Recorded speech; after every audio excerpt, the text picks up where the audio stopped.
Hi guys, welcome back to Sash Fabrics. Jessica here. Today we are going to be doing a sew-along for the EYMM Carlie Dolman. There's also the Kymy Dolman, which is the adult version. The Carlie Dolman fits from 12 months to size 16. The Kymy Dolman fits adult sizes extra small through 5X. So it's a really long fitting pattern. We will have a 50% off code in the main Sash Fabrics group, and that will give you 50% off the Carlie Dolman top, the Kymy Dolman top, or the combo pack of both. This code will be good through November 20th at 11:59 p.m. Pacific Standard Time. The first decision you need to make for your Dolman is what fabric you're going to use. You want to use a cotton lycra knit for the best results. You can use 100% cotton jerseys, but you may want to size up to give you more room around. Today I'm going to be using one of Sash Fabric's newest prints, which will be available for pre-order on November 15th, 2016. So this is a rainbow unicorn print. This is what I'm going to be using for the front of the shirt. And isn't this just divinely gorgeous? The colors in person are even more amazing than they are going to show on camera. So this is my main print. This is a 95.5 cotton lycra fabric, and it's on our newer fabric weight, so it's also really nice and heavy, and I love it. So of course you can't just have a main print without having a coordinate, right? So for our first coordinate, yep, you heard me, I said first, is this lovely stripe. How gorgeous is this? I can totally see doing some adult leggings in them, maybe peg legs. EYMM also has their Get Moving bottoms, which would be great for leggings, but you love Lularoe, you will love this. This is just amazing, and I love the stripes. For our second coordinate, we have these gorgeous stars. Equally as amazing. I love when there's more than one coordinate to go with the fabric because it really allows you to change it up. I love mixing it up, so I just love this. And then, I'm not using this in today's tutorial, but this amazing panel. Just look at those colors. My older daughter will be getting a shirt made out of this. Our next step is to assemble the pattern. So there are 4 options for the Carlie and Kymy Dolman tops. There is a high-low version with a higher front and a lower bottom. There is a standard version that just has your normal t-shirt hem. There is a banded version where there is a band of fabric across the bottom. That's what I'm going to be doing today. And then there's a crop top version, which is a shorter version that you would wear over a tank top and such. So, put our pattern together. Here's what the pattern looks like assembled. I printed page 13 through 24 for the standard or the banded version. As you can see, her pages go in order 13, 14, 15, 16, 17, and 18, and so forth for this section of the pattern. Kymy's newer patterns have a black line on the edges that you line up so that you don't have to trim anything. This is one of her older patterns, so it does not have the black lines, but it does have these little pluses in the corners, and I just make sure that I'm layering them up so that the pluses are lined up, and I'm all set to go. From here, you can either trim and cut from the pattern just as it is to get what you need, or if you're like me and you have multiple children that need these, you can take and just trace the size as you need so that you're not having to waste as much ink. Okay, the patterns are all cut. So here's what they look like when I trace them. I try to make sure I transfer any important details such as the pattern name, the size, front or back, and if it's something that's cut on the fold like these are, you want that on there. I also find it helpful that we have something like a band that needs cut, that you write that right on your pattern piece, then you don't have to pull up the printed pattern instructions later if you forget how big you need it. So these are my pattern pieces. They are cut on fold. What that means is that when I lay my pattern on top of my folded in half fabric, and then I'm just going to cut around it. You can trace and use scissors. You can use a rotary cutter. Do whatever you're comfortable with. You can even take and make a double pattern by taping 2 of these patterns together if you'd prefer a full-size pattern. So here's the front of my shirt. It's folded right now from cutting it, and then I'm going to open it up. And we can see it's a full-size piece. I did the same thing with my back. I'm doing a solid blue back, and it's a full-size piece. There's a couple ways you can cut your rectangle. You can use a measuring tape, you can use a couple pieces of paper to tape together, or you can use a cutting ruler like the Omnigrid or the Fisker rulers and a rotary cutter. And that's what I did for mine. If you need to, if you're doing one of the larger sizes, you can take and fold it in half. So if, say, you needed a measurement of 30, you could fold it in half and cut the height as 15. Now, it is important to note that we want the stretch going side to side on all of our pieces, so the band stretch side to side. The shirt panel front, side to side, and the same with the back of the shirt. side to side.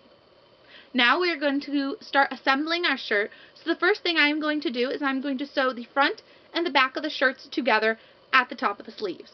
So here we are. I've sewn and serged the top of my shoulders. Now I don't own a cover stitch machine, so instead of doing a cover stitch, I serge the edges of my fabric, arm sleeves, all the way across, and I'm going to serge the neckband all the way around. Once you serge the arms and neckband, I fold the fabric back to the back of the shirt by 3/8 of an inch. You can then run it through your sewing machine with any stitch of your preference. I recommend a straight stitch or a zigzag style stitch. Kind of anything that's going to give it stretch would be good. So the straight stretch is probably going to be the easiest. But you can pick whatever stitch you want.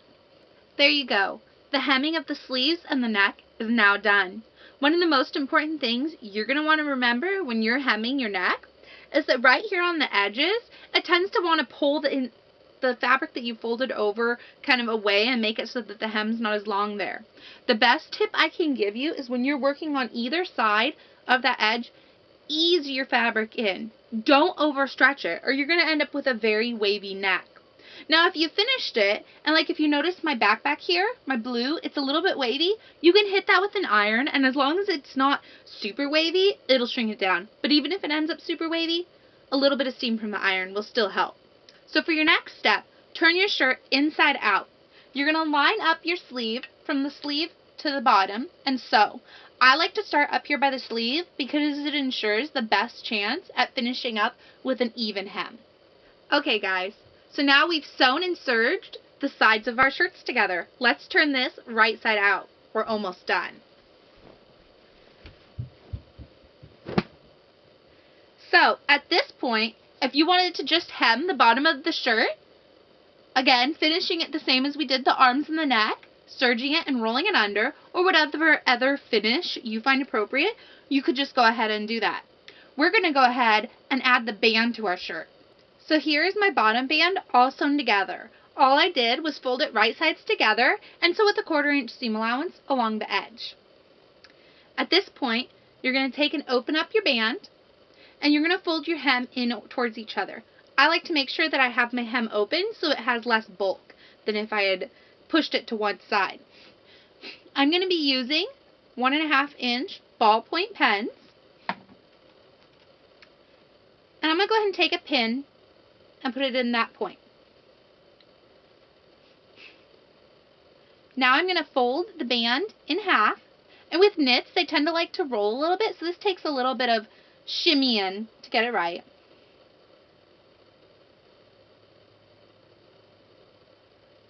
Okay. Once you get it folded in half, go ahead and find your center over here and also put a pin in it. What we're doing right now is called quartering. And literally that means that we're going to break this band up into 4 quarters.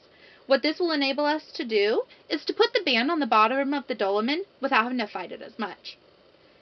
So now we found the 2 centers. So right now it's into 2 pieces. Now we're going to break each of those 2 pieces into 2 more.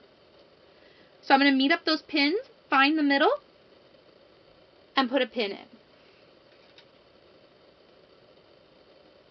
And repeat with the other side of this band.